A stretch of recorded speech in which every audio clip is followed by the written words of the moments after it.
It is my pleasure to introduce to the podium a familiar face to the Appalachian Energy Summit, the man who each year tells us how good we're doing and how bad we're doing. I'd like to introduce Len Hoey from DEACS, and many of us know the State Energy Office. Great to see you, Len.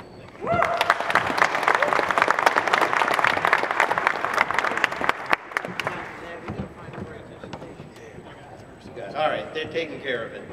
Well, let me be the first to wish you a good afternoon. I'm here to talk a little bit about numbers and a little bit about what's going on with our office. That's me. So, utilities at a glance. This is for statewide. I got to check and make sure which slide. I got two up here on the screen. They changed things around. And you will see that we are at 30% reduction statewide. That was our goal. This year, when we tally it up, you'll be sending your reports in to us, hopefully by the September timeframe. We'll be well over 30% and well over $1 billion in avoided costs for the state. So that's your accomplishment. It's not mine. I get the privilege of recording it, but that's your accomplishment. Thank you. So what do we do next? The UNC, you heard the $400,000 number. This is our annual, and then for the cumulative, that's where your $400 million number came from. So we're getting there. 30%, we've done it. The legislature is not real keen on going ahead and setting a new goal of 40%. Thank you for volunteering at the UNC system to do that. However, even though cumulatively we have hit 30%, not every institution nor every agency is at 30%. So what we're doing is we're reworking our strategic plan, and we're going to go after those that have not yet been able to achieve a 30% reduction and get them down to 30. That means all of you that have done better, don't lose pace. Keep going. If we do that, as a state, we will be at 37%. If we get everybody to 30% reduction, we will be at a 37% reduction overall for the state by 2025, and still, as a state, be at $3 billion in avoided costs by 2025. I hope that we can get some people that control our purse strings to look at these numbers and maybe share some of what we have done.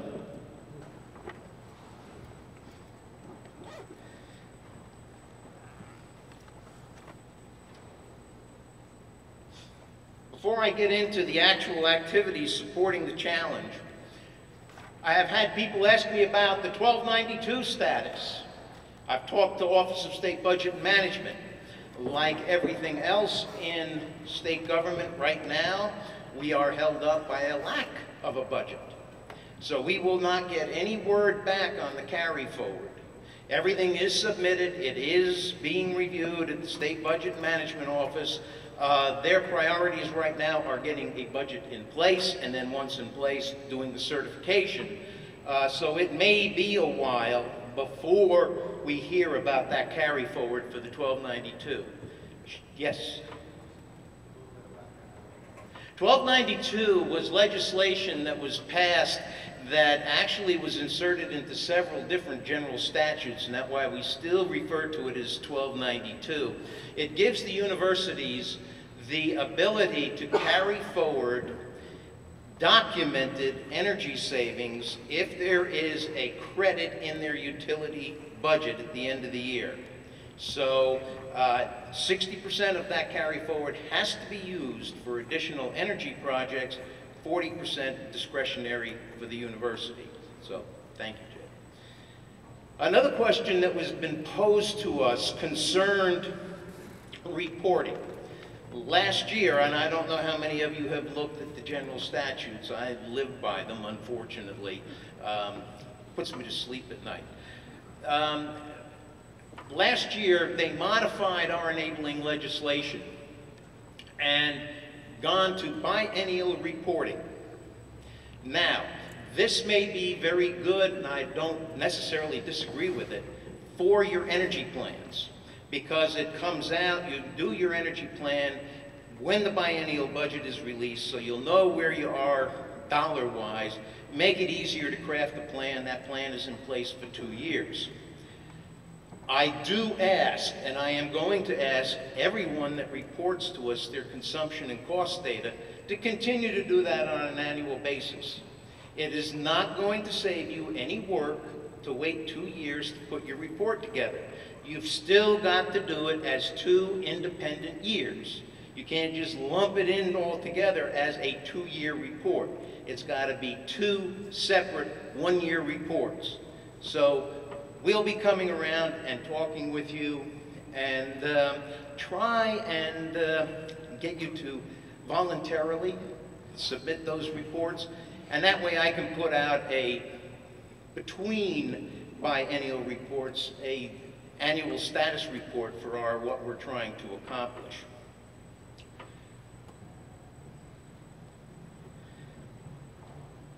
One of the things that I don't know that we do enough of is to come back and highlight what is coming out of the Appalachian Energy Summit. So we hit on within our office a couple of things that have transpired and are being worked on all that time that you're not sitting here. So coming out of the building, our high performance building group and our energy managers group came a suggestion that we needed to have training for our building operators so that they would be able to optimize their buildings and know the importance of optimizing the buildings for energy efficiency. And collaboratively, we have worked with UNC Chapel Hill, many of the controls vendors, and most importantly, Wake Tech. And the curriculum is being developed. So we will get a curriculum to train building operators and be able to work with our building automation systems that everybody will be able to get to and be able to have their operators trained on, due to the work here.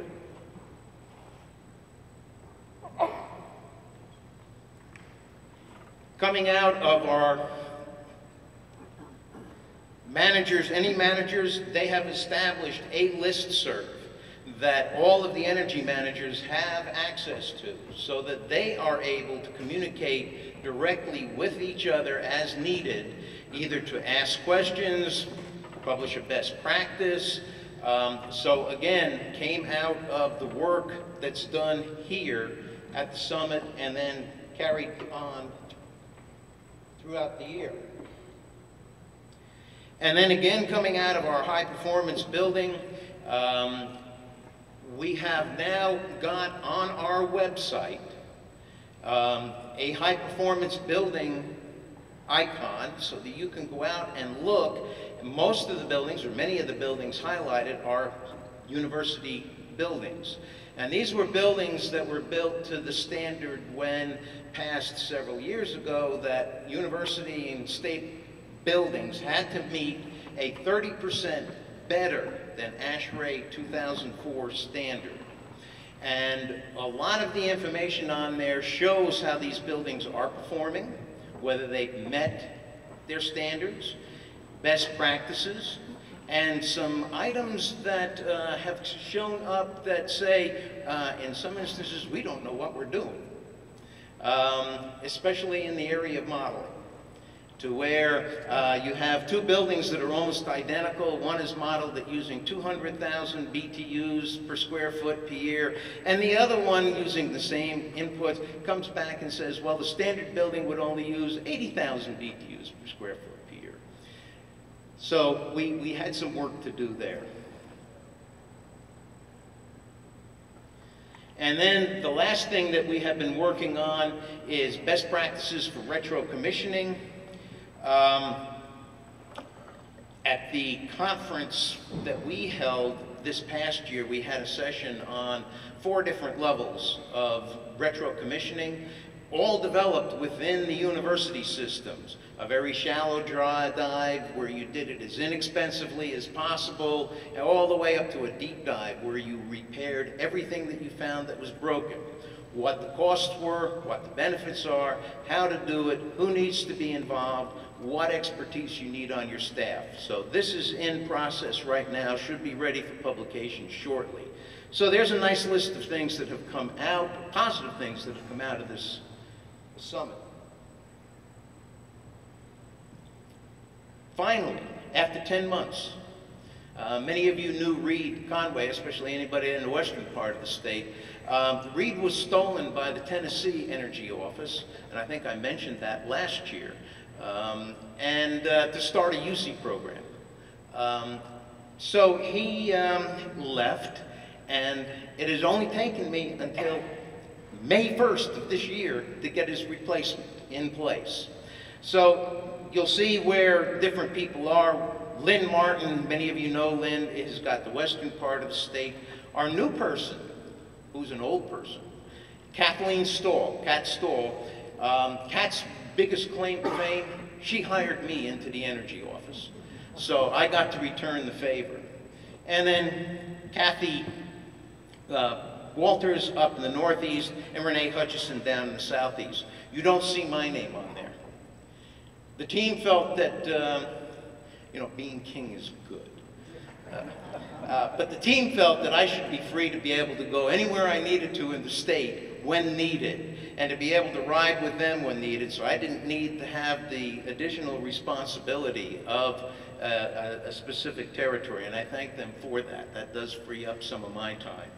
So please, they're here, all 5 of them, all 5 of us.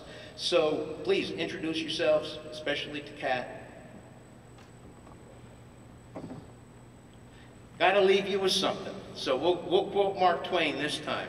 So, you know, even if you're on the right track, you'll get run over if you just sit there. We've been successful, very successful.